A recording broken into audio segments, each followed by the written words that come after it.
Giờ này. Giờ này. Mấy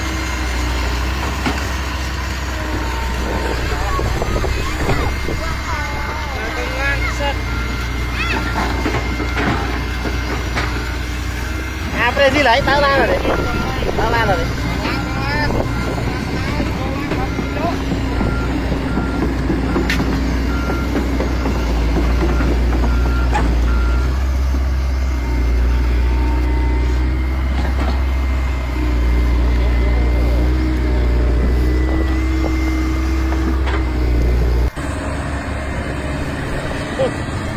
bắt không á.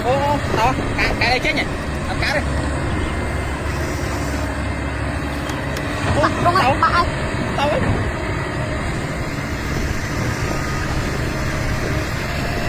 Ơi. Ơi.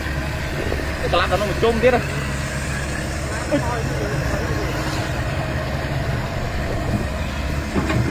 Cho vô. Wow. Chọc cây. Có tiền. Đây mình đang một hàng.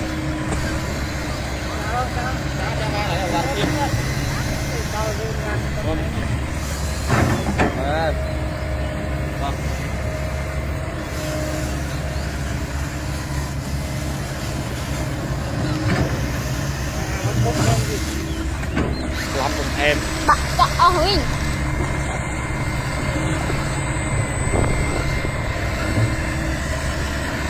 Bạn nước bạn.